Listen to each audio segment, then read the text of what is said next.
If you haven't heard about Anchor, it is the easiest way to make a podcast. Let me explain. Lawful Stupid just jumped over. First of all, it's free, and we love that. Secondly, there's creation tools that allow you to record and edit your podcast right from your phone or computer, wherever you're at, all on the go. Anchor will also distribute your podcast for you. There are a lot of other vendors out there, a lot of platforms that they will make sure your podcast gets to. So it can be heard on Spotify, Apple Podcasts, and many more.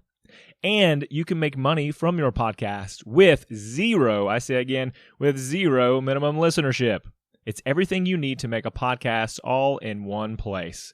So download the free Anchor app or go to anchor.fm to get started.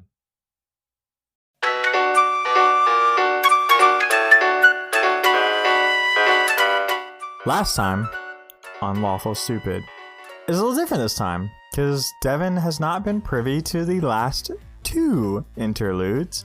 You know what they say, save the best for last. I do say that. That's very true. Yeah, and usually they're lying, but that's okay. This time we're not. We're going to have our Atlas boy. So prior to the two interludes, really, the three boys went their separate ways. And Atlas had struck a deal with Etis, the god of vengeance. And him and Allaria both kind of decided that they're gonna get that vengeance. So go ahead and tell me, just before we roll into the first event, tell me kind of what the tension between Allaria and Atlas is like from Atlas's point of view. So Allaria is constantly been chanting, and if you listen to the episodes, you've heard her say often, you need to be stronger. And so Atlas is just, at a point where he feels like this is it, like killing things and getting revenge for Yarg and for the city of Oxbane, that this is what, one, he thinks she's talking about. And because killing, that's all she's ever said was kill. You have to get stronger, you have to kill. And so he's like, well, fine, you're going to be stronger, then I'm going to be stronger, and I'm going to kill all the monsters, anyone who's behind these doors, and along the way, we're going to take care of Kinra, and that's how it's going to happen. That's how he's going to become stronger. Okay, cool. So we're gonna move into that first event, and so suns have risen and fallen, moons have passed, and Atlas he spent about half that time on a boat, getting to the last of Urkbach. And we see flashes of him on the boat, having conversations with Allaria, some tense, some neutral, but never really as close as they were prior to Etis's involvement. And when they arrive to Bastonia and they're traveling through the snow, Atlas finds himself eventually finding the last of Urkbach, and he comes across this large city. It's to be traveling through a land full of ice and snow and woods and mountains, and really just this almost desolate feeling continent as a whole. He comes across the last of Urkbach, which is this huge multi-tiered city, and it just, as the closer you get, the more you walk, this warmth grows over you, because through magic or science or just fables in general, the closer you get to that city, the warmer and more at home you feel. And so Atlas and Allaria adventure into the city, and I think they're there for a couple days before Atlas finds someone who may have information on exactly what he's looking for. So I think you go into this it's like mercenary shop, and you walk up to the counter. You've heard news about if you go to the Frozen Blade, they'll have the information you seek. So when you go into the Frozen Blade, you see this like half troll, half human situation. Like, he's got small troll tusks, but he's more humanoid than troll, but he's got like this like crazy spiky hair. And when you walk in, he laughs and he says, Welcome. I haven't seen a white orc in some time. I bet you blend in quite well. I'm looking for a Kinra Ironclaw. Ever heard the name? Right down to business, I see. Yes, of course. Of course, I know of him. But that's not someone you would like to interact with, boy. He's exactly who I want to interact with. I see. Man who knows what he wants. Well, that information is not free. I'm listening. If you want to know what Kenra is, I'll be happy to part with that information for 30 gold. Check my bag. Do we have just to carry over, I guess, what we had from... Yeah, I mean, you for sure have 30 gold, okay, man. Yeah. Like, at least. I don't know what you were carrying when the season ended, but you can go ahead and assume you've made 50 to 60 gold between now and then. Betwixt, okay. And I'll say, I'll give you 20. That seems like fair enough information for you just to tell me what a person is.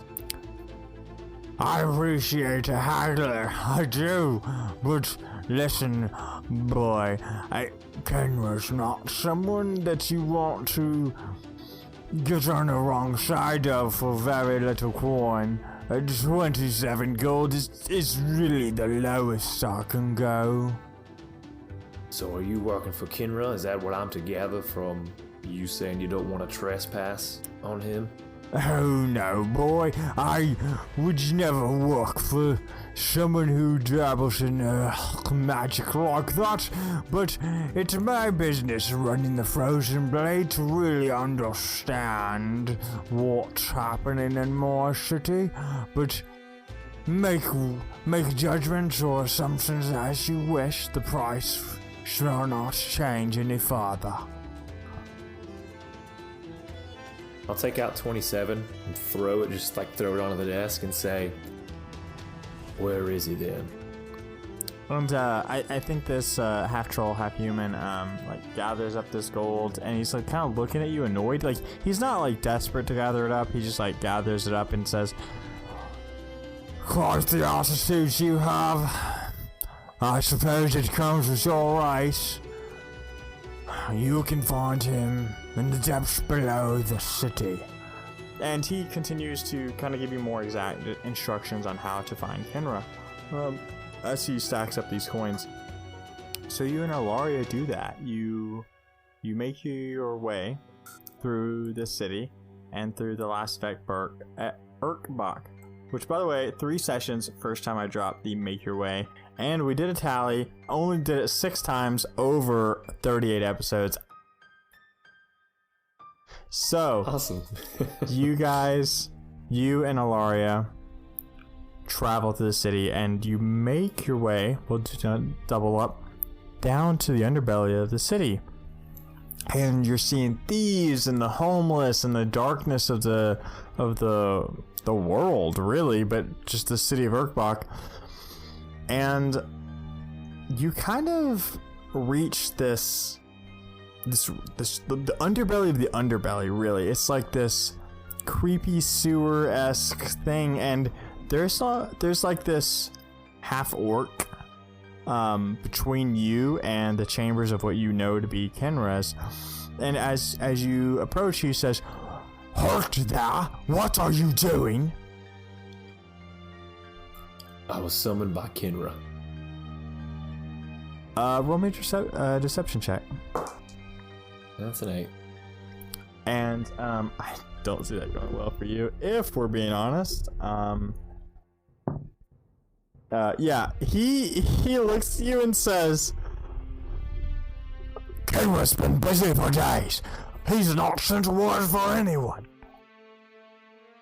And like, besides you two, it's a pretty like lonely hallway leading up to Kenra's room. Let me ask you this: I don't know have Allaria and I gotten to a place where almost we can connect with thoughts, or does it have to be strictly... Yeah, you don't have to speak words to communicate with her anymore. And in fact, your travels, you can almost like will yourself into that snowy forest where she resides. The only thing is when you do that, it kind of like takes real time to do that. You haven't been able to do that, and it be kind of this like quick instant thing.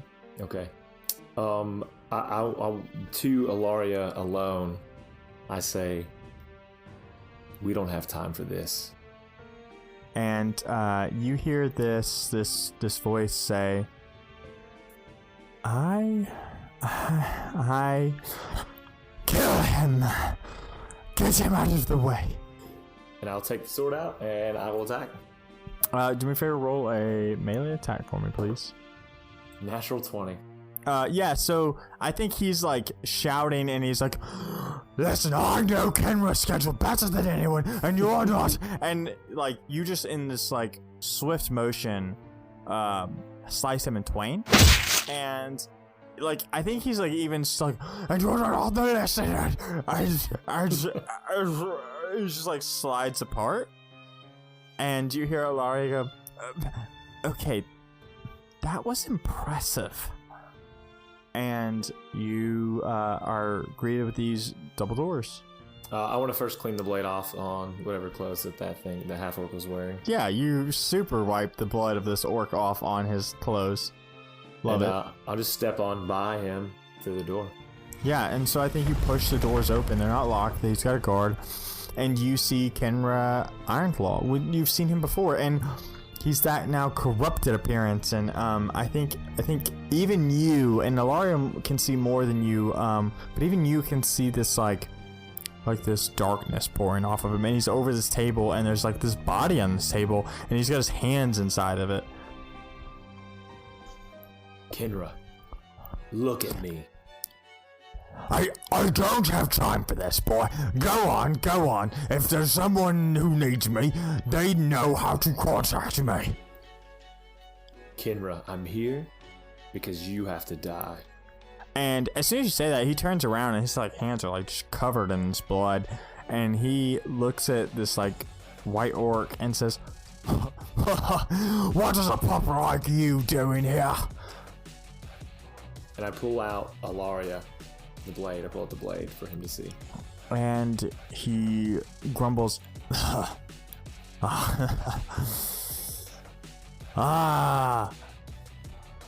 can't believe this is finally coming to pass. And you almost see like this, you see a moment of sorrow, and then it's like quickly replenished by rage, and he says, that's little elf. How would I know that she brings such a young papa here to fight me? You will regret this, boy. We'll see. And I'm just gonna attack. Yeah, roll a melee attack for me, please. 16. So you rush up to him, Allaria drawn, and you bring this blade down, and he like raises both his hands up, and you've seen the spell shield happen before. You've seen it, you've seen Kristoff do it, you've seen other mages do it, but your blade connects with this like shadowy presence, and he snickers and says, you're going to need more than that, boy. And he attempts to knock you back, which I'm assuming a 18 connects. It does. Yeah, so he knocks you backwards, and you kind of slide, and you feel this like shadowy essence like just like pour off of you.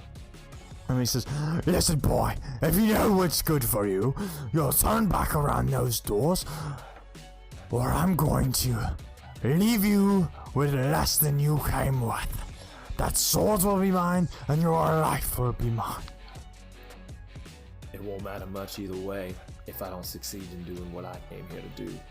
Attack again. Yeah, roll a melee attack for me, please. Also, I'd like to, as a bonus, I'm going to go into my rage mode at that time. Yeah, absolutely. You're super going into rage mode. That makes sense. That's another 16. Yeah, so that doesn't connect either. Like, so you get full on rage mode and you like rush forward, and like blinded by your rage, you like go to attack and he sidesteps you, and you feel this claw rake into you, and he says, "You are going to have to do better than that, boy. Apparently, you've learned nothing." Aside her, by her side. Allaria, you've learned nothing. And almost like this rage fills you for her. Like you're already in rage mode, and then you just feel this topple for you. And this this scar across your back, or this cut across your back, you don't even feel it. And so you're just you stumble forward and you hit this workbench, and you see this elf just dismembered on the table. What do you do? I'm just extremely furious. I can't think about anything except his death. Yeah, so go ahead and roll with advantage. That's a 23. With advantage? Yes. Okay, cool. So you turn back around and you move at a speed you've never really felt. Like it's like Allaria is almost picking you up as you fight, and you catch Kenra off guard. And so when your sword comes down, he grabs it with his left hand, and it cuts deep in there. It's like his hand and your sword become one, and he roars and he says, "Fine." And he reaches his right hand and just grabs your face, and you feel this awful pain. This pain that cuts through the rage. It cuts through the dullness of apathy and the lack of empathy, and as all of your emotions wash away while you're in this barbaric rage, but you still feel this. And when he pulls his hand free, you feel your vision break. You feel it almost feel like half the world you would ever have seen, it just falls. And you watch as Kenra holds your eye in his hand, and he laughs and laughs, and it disappears within his fist. And it's not like he squishes it and it explodes and you see this goo. When he closes his hand, it disappears. And then he grabs you by the chest and he throws you against the wall. Do me a favor, roll a Constitution saving throw. 10. And as your remaining eye blinks, you watch as Kenra stumbles towards you, and you see something you've never seen. You see the translucent form of Allaria picking up her own blade to defend you. And you hear Kenra say, "I'm going to teach you both a valuable lesson." And you hear Allaria say, "You're not going to do anything to either of us." And your vision fades.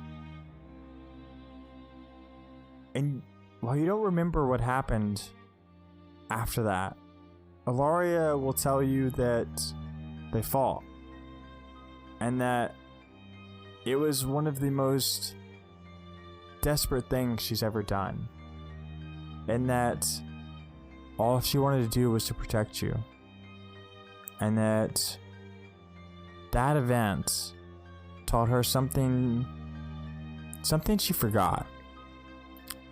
Something she forgot when she died.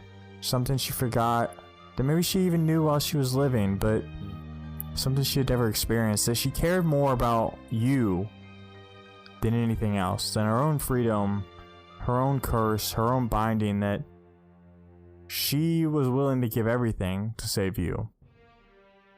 And so the two of you travel, and you're searching for Kenra still. He proved to be harder to find, and we see flashes of Atlas striking down bandits and slavers, he hunts down some monsters in the area, and we see Atlas and Allaria transposed upon one another, and they're fighting these fiends very similar to the ones in Oxbane. And we see Atlas going toe-to-toe with these things, which is definitely something he wasn't able to do in Oxbane. And he's in front of another set of doors, these icy, frozen, runic doors. And as this demon comes out, it's larger than the rest, and Atlas transforms. He grows fur and large fangs, and his snout kind of bends forward, and he becomes a werewolf, for lack of better terms. And Allaria is surprised and confused by the transformation. The form of Allaria that we usually see transposed over Atlas when they're fighting and when they're battling together, it's dark, and it's missing pieces, and she's missing patches of herself. And you can see the look of worry across her face. And Atlas, with the blade and with his axe in his other hand, and frankly, he uses both of those weapons, and then he uses his claws and his teeth, and he takes that fiend down. And while he doesn't destroy the door the same way that Findle and Kristoff and Rowan had destroyed the door in the past, he, through brute force, tears it apart piece by piece, limb by limb, and you can see as he claws at the door, his nails breaking and blood breaking free, so desperate to destroy this door in Bastonia. And then we see the truth of it come, where Atlas murders more bandits, and he makes that choice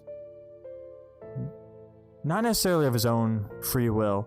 He makes that choice while in this new Lycan form, and it's almost like he can smell the stench of evil. And I think both shocking to Atlas and Allaria at some points, he kills bandits who haven't done anything in front of Atlas. Like, he can just tell they're bad, and he just dispatches them and gets rid of them because he could smell the evil on them. And I think one night it goes too far that he just finds a camp and lays waste to them.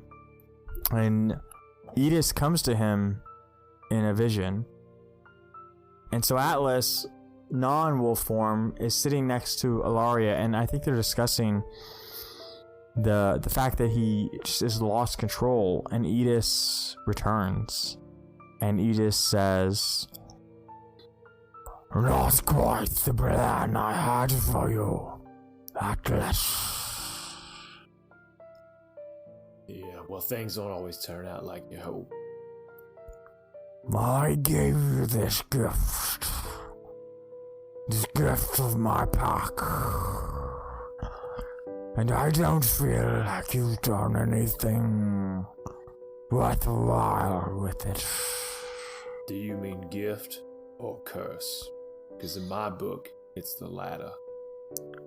Just because you can't control the rage of the wolf doesn't make it a curse, orc. Yeah, but whatever it is, it's causing more of a pain in my butt than anything else. And I think Allaria shouts and she says, "It's not his fault. You cursed him with this." Allaria, I got this. And Edis kind of like chuckles that low guttural chuckle.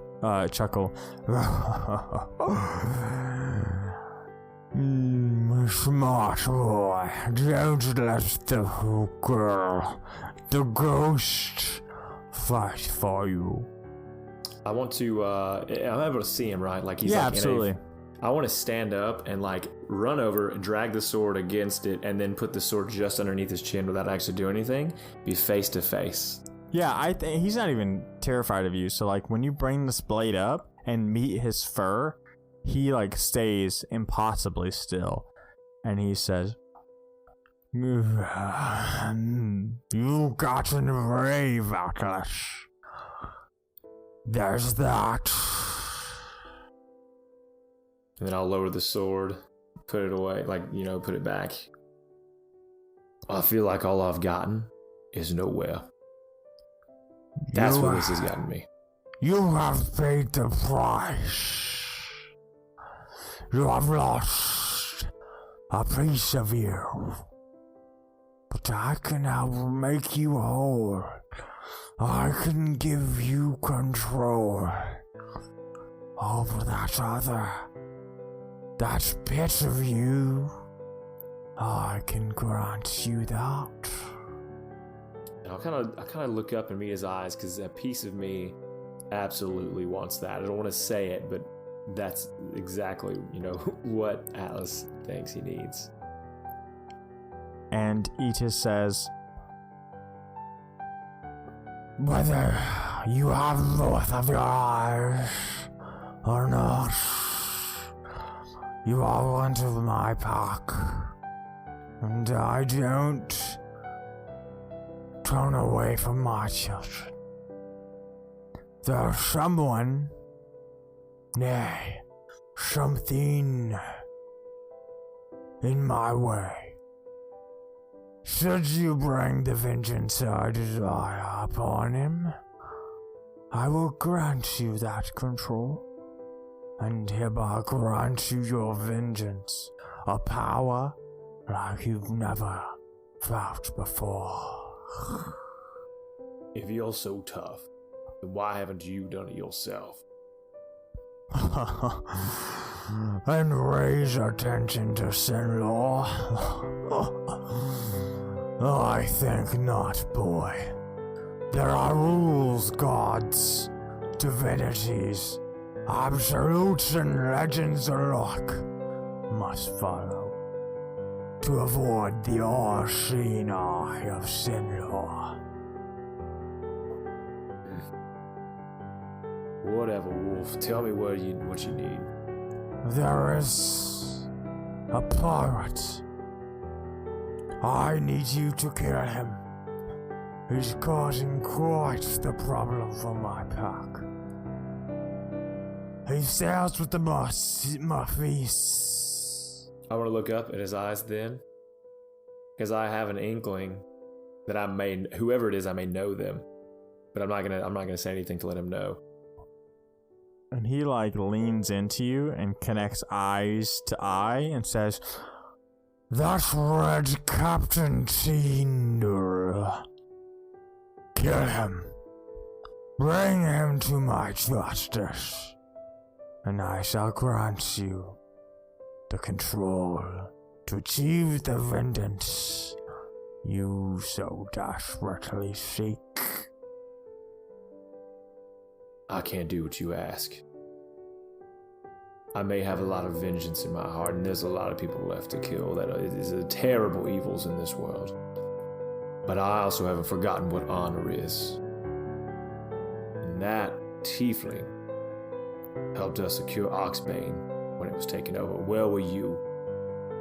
So you know what? Either you grant me that power just because I'm one of your, and I'll do air quotes, children, or I'll just bear the burden of not being able to control this. And maybe someday I will, without your help, Wolf. And he says, "What have I told you? He was the reason for Teresa's death." Time out. No timeouts. Play the game. So Play is the this game something with Atlas D&Ds. knows? Is this something Atlas knows? Nope. That is... Nope. You play the game with the knowledge you already have as Atlas. You lie. What reason do I have to lie? I've given you so much already. The gods don't give because they are kind. They give with deceit and malice and ulterior motives. Ask my friend Rowan. If you would let Teresa's killer go, maybe you're not the pup I thought you were. My blood is boiling because he's talking about my mama.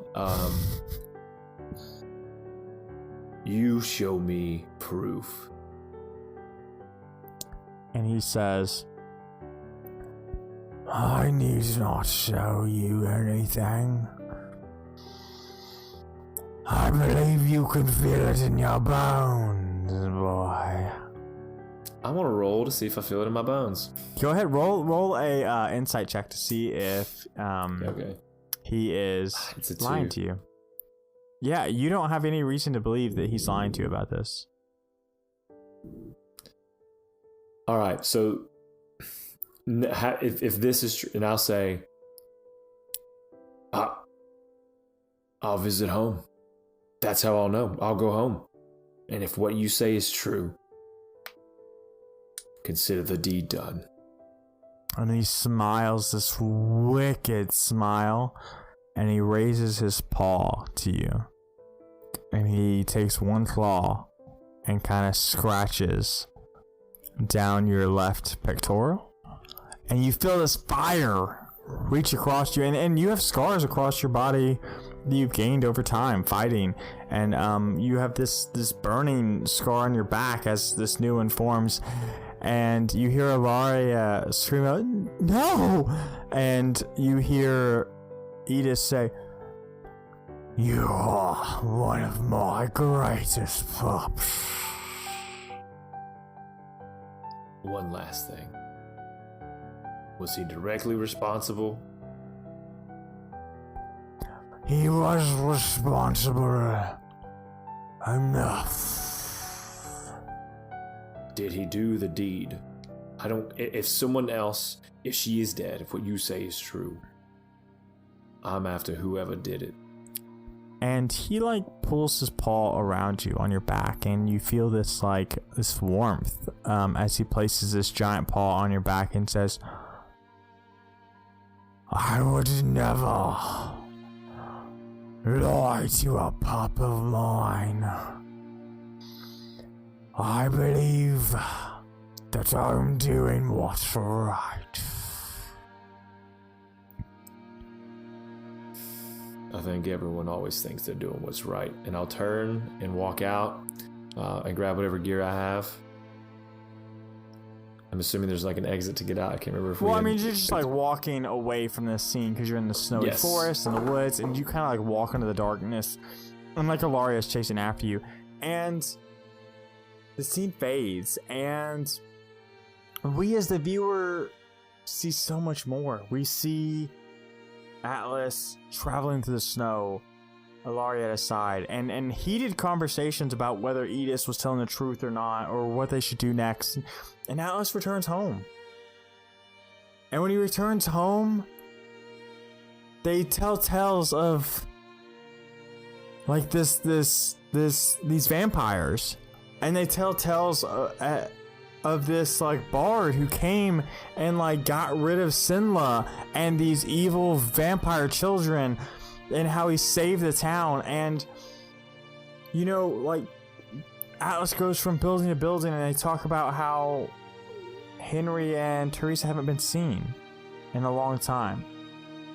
And Atlas makes that decision then that Edith was telling the truth. That Captain Tyndall killed his mother. And that his father is lost and maybe dead. But no one in Riverside knows.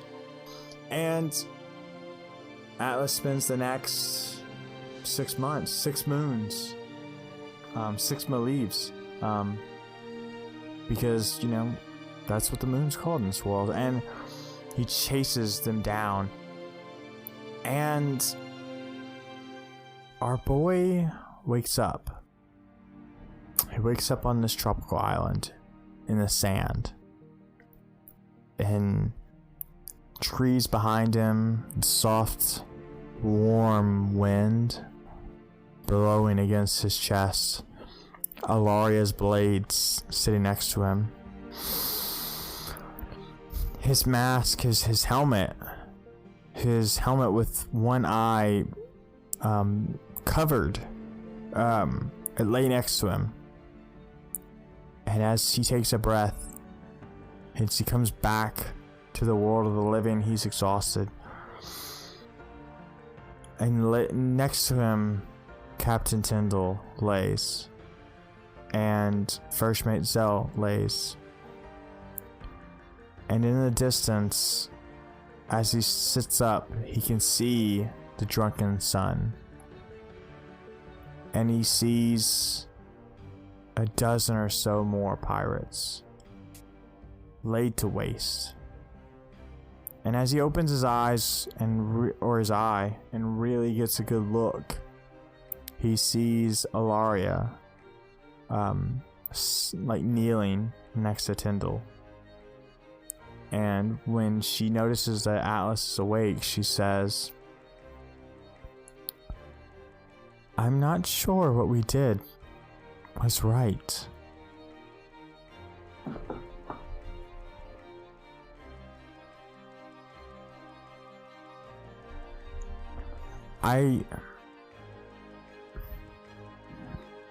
Did we do the right thing, Atlas?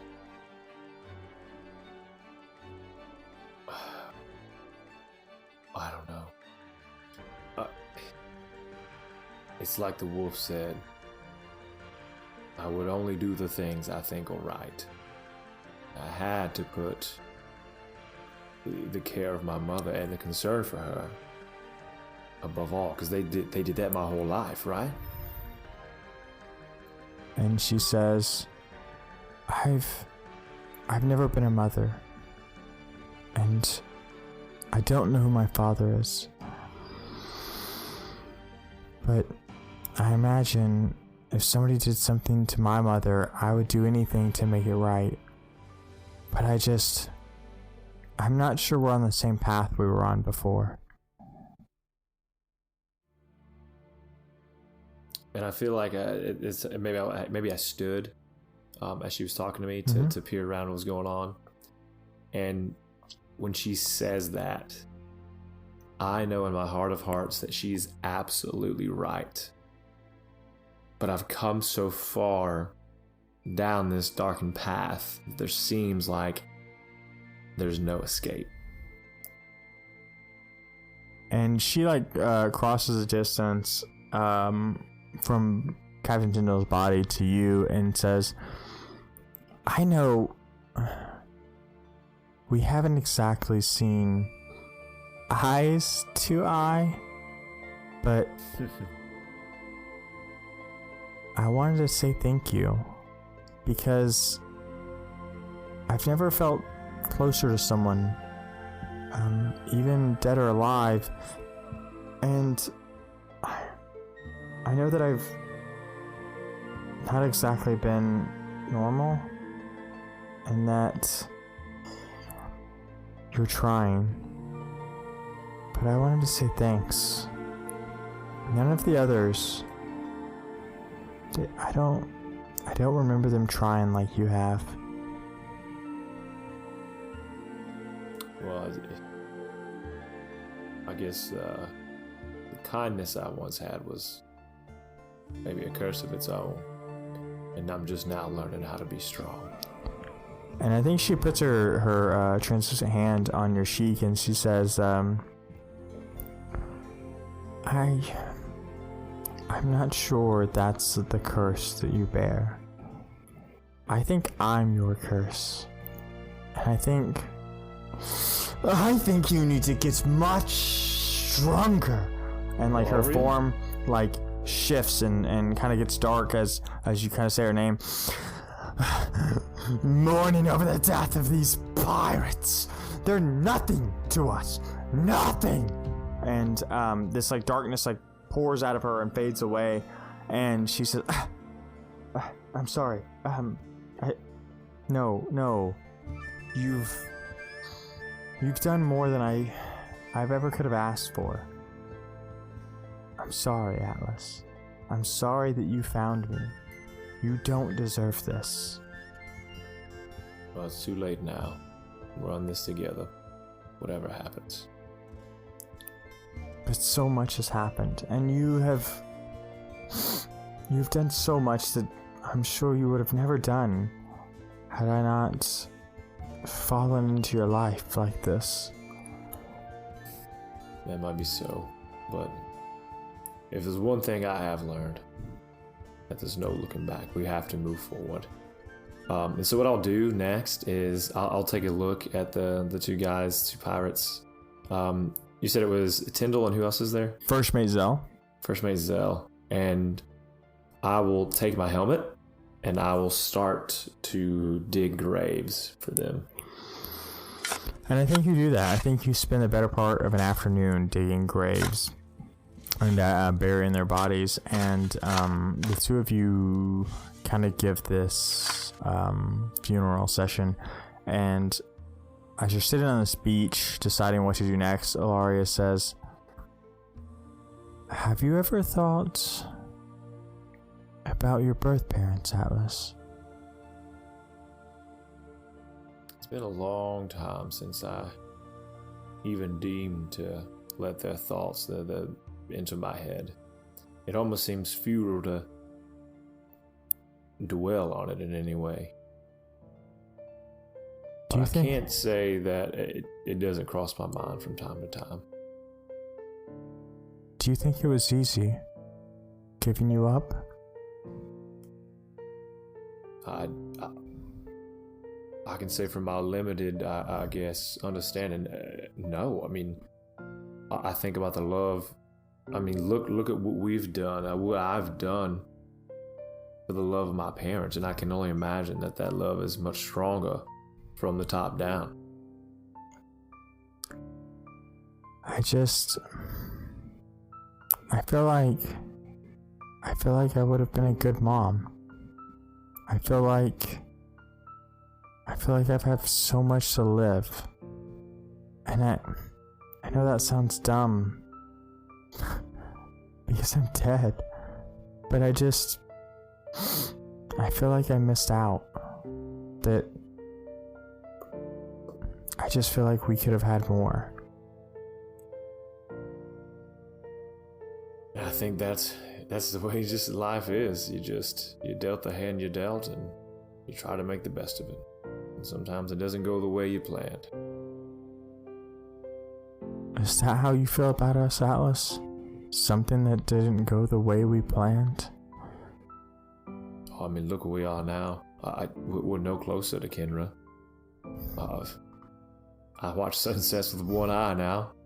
I guess you could say I actually do sleep with one eye open at times. That's the only time I ever get any rest. And I think like he hasn't had a chance to have any bit of humor like in a long time. So like him laughing is almost like his laugh makes him laugh, that he can laugh, be in this morose environment and still chuckle. And I think she chuckles too, and she says, that's not what I'm asking. We've been on such a weird journey, and I promise I want vengeance more than anyone, but something changed in Oxbane. I thought we were getting closer, and now I feel just so far away from you. I think it's because I used to have hope. I used to have a reason to seem to fight for things, and now it seems like that reason is only to kill. There doesn't seem to be an end to it. There doesn't seem to be a goal in mind. I feel like I've lost all hope, and it's almost like even if I died, it wouldn't matter. It might even be a release. And I think she starts crying, and I think you see this like spectral tears kind of roll down her face, and she says, it would matter to me, and I may be cursed to the sword, but it would matter to me. Your life is not some token to be thrown away, Atlas. It's more than that. And I wanted more for you.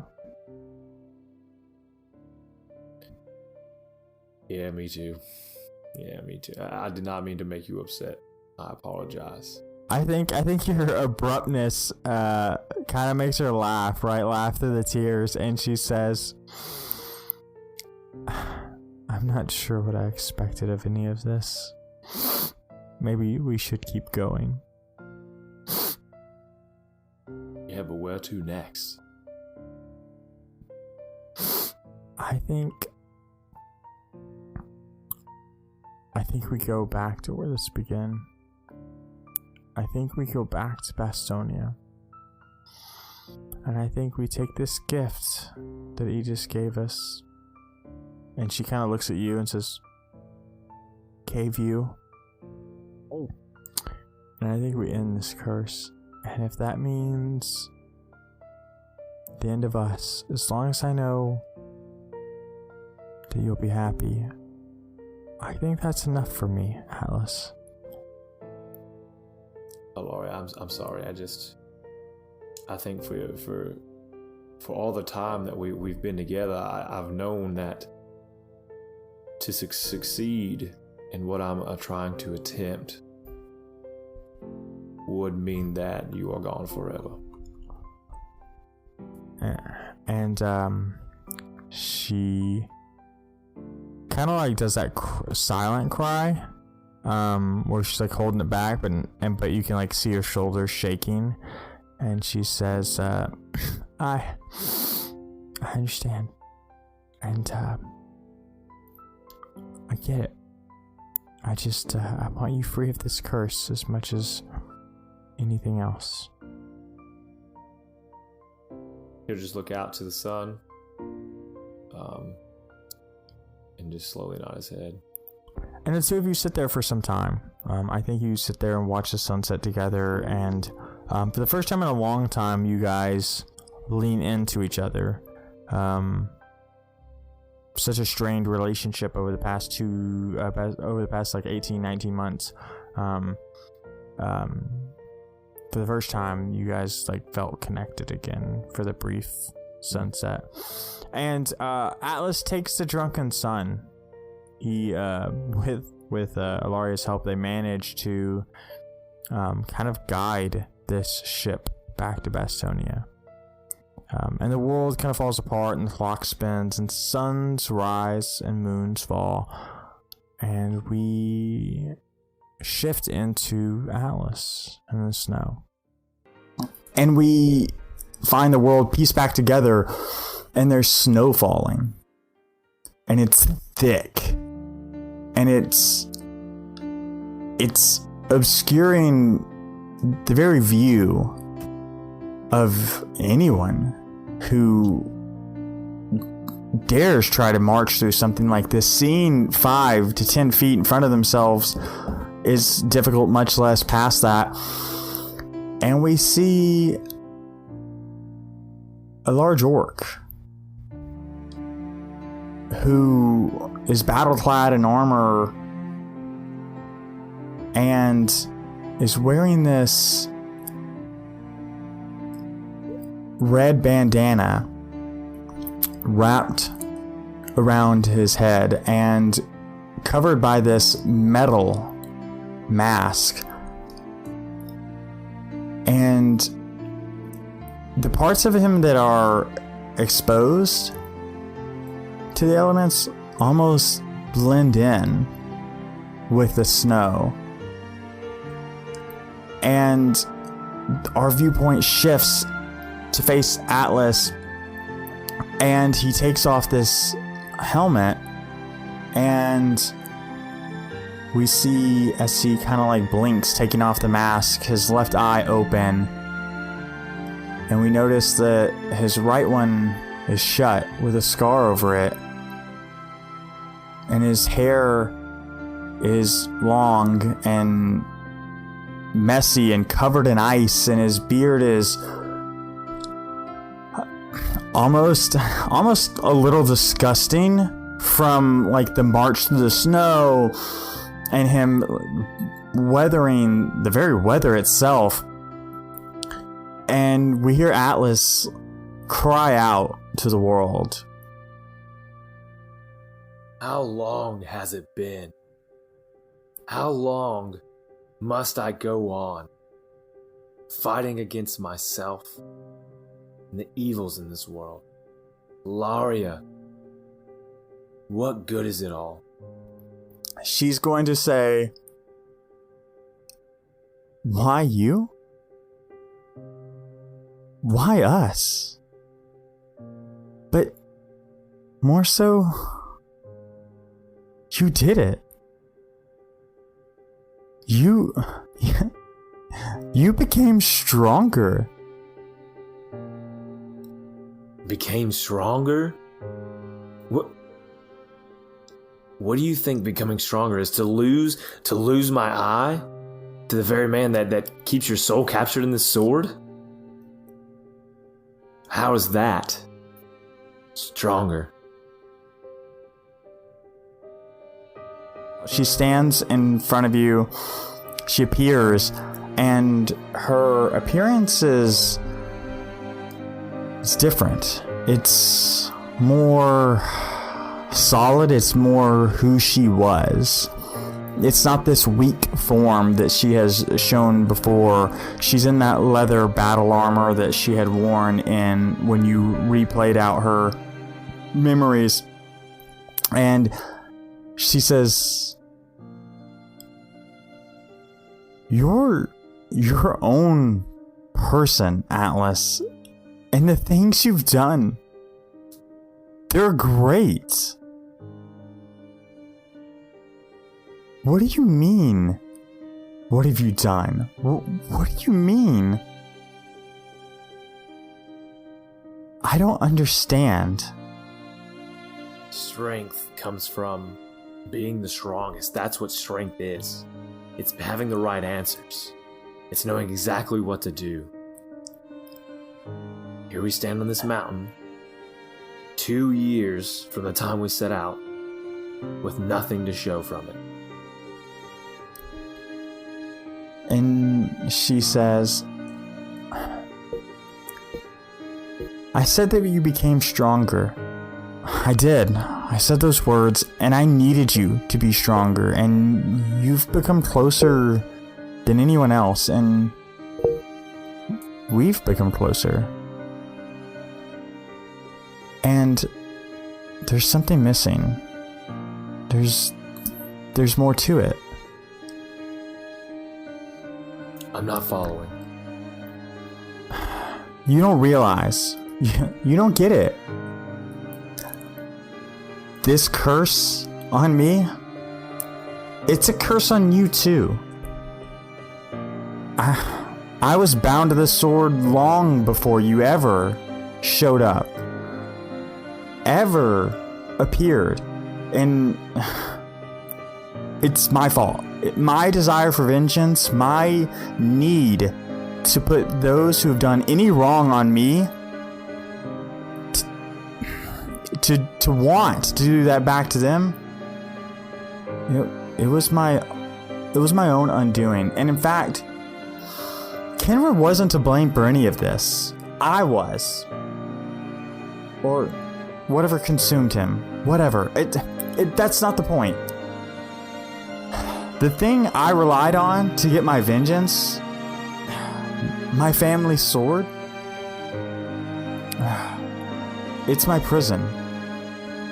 And it's your prison. And of course strength is killing. It's by taking the lives of other, and you see her vision shift and break, and it's this darkness pouring over her and sliding off of her, and the white snow is this.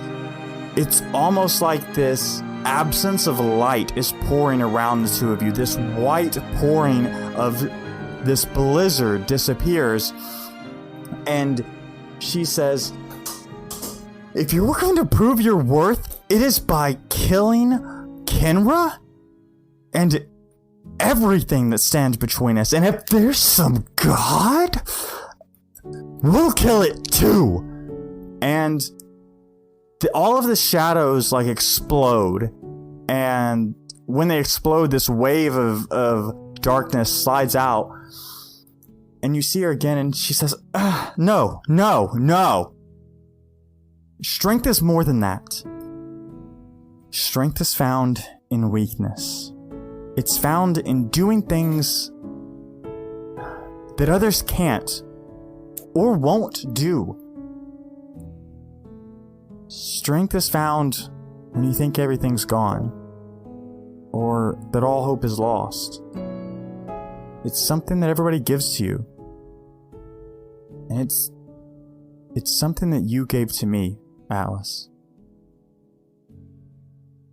And at that point in time, I am reflecting on Rowan and on Kristoff and on what they might be doing at that point.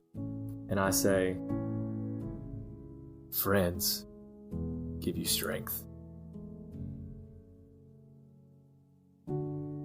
And as you and Allaria are talking, and almost like it's a talk that you guys haven't had in a long time, so focused on this vengeance, this like trail of smoke pierces the blizzard and the whiteness, and this shadowy raven collides into your back, and the smoke pours through your chest and almost passes through to Allaria, and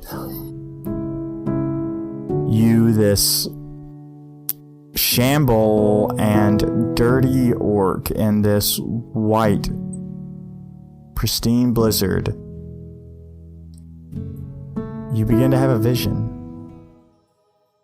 As that shadow raven collides with Atlas, the world almost freezes around him, and the shadowy figure of Carter Svan stands before Atlas. And it's almost from the viewpoint of a camera, except for obviously this is a spell, and you see Svan standing, not in his Oxbane robes where he fulfilled the role of Justicar, or his ceremonial armor that he battled in the Battle of Oxbane, but in the armor of a Herald of the Storm, and back in his original armor, and with the lance at his side, he speaks forward and he says, Atlas, I hope this shadow raven finds you. There is danger afoot. Your dad is in danger, and we need your help. I've sent word for Kristoff, and I've sent word for Rowan, and I hope the ravens find them, because, ironically enough, I trust no one more than you three. But I need you to venture. I implore you to venture to Whisper War. For the Kingdom of Silence, they're doing unspeakable horrors. There's terrible things going on. And we need you. And I know you won't come alone, Atlas. And I don't know much of that ghost friend of yours. But I know if the three of you can come here, I think between you three and the Heralds of the Storm, we can put an end to this and save Goron, save Whisper Wall, and save Silence. And you see Svan turn, and these fiends that you've seen before, that you saw in Oxbane, they kind of show into the camera view this like shadowy, almost sketch. What is that? What was the Etch-a-Sketch? One more time. Etch-a-Sketch. Etch-a-Sketch. For some reason, 3 whiskey and sours 3 hours later can't nail that. So that almost like black powder is what you're seeing this vision in. Mm-hmm. And Svan like dispatches of this fiend and kicks it away from the view and says, Atlas, it's getting worse. I need you to come to Whisper Wall post haste. Your dad doesn't have time, and Goron doesn't have time. And it fades away. The shadow raven and the vision before you fades away, and you hear Allaria say, what was that about, Atlas? It doesn't matter. We've got to go. But where? I thought we were... We sail with silence. And as you say that, she almost smiles, like this wicked smile. And she says, we're going to do something awful, aren't we, Atlas? We will do what is necessary. And she like puts her hand on your shoulder and says, I know we've been through a lot, and I know some terrible things have been said, and neither of us are who we were. But I will always be here for you. I count on it, Allaria. Not you. And we see Atlas and Allaria. And Allaria, not that translucent. We see the two of them walk side by side through the snow, heading towards the coast of Bastonia to find passage to Whisperwool, to save Henry, and to repel whatever evil is plaguing Carter's Fawn and Silence. And so that's the end of the third interlude episode. And so now that you've heard interlude episodes 1, 2, and 3, dear listener, the fourth one comes next. And the fourth one is something we haven't done before and will be most trying because it will be a monologue by me, your DM, to kind of give the gap between the 2 years that have crossed for the boys. Very excited about that, actually, more so than all the things. It's going to be like all encompassing. I'm hoping to of course, we're going to talk about here's what happened to these characters, and here's this city is like this. So I'm pretty excited about that.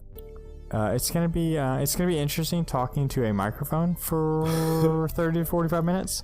But that being said, we appreciate you listening, and we keep these interlude exits kind of short. So, Devin, is there anything you want to tell the listeners before we play them out? Nope, just as per usual. Thank you for sticking with us this far. If you're listening, that's probably because you are still with us, and you know wherever you started. We really appreciate your support and just listening. If you ever have any questions, we are super open on Instagram and our email at theboys@lawfulstupid.org, and we love to interact. And so don't feel afraid to ask us questions about the podcast or say, hey, I'd like to see this. Dwayne's really good about making any of that happen. And this like epic storm is perfect because it comes in at the end. It came in at like this best time. But Devin, what do you say we play them out, man? It's time to play them out. Love you. Me. Bye. Oh, see ya.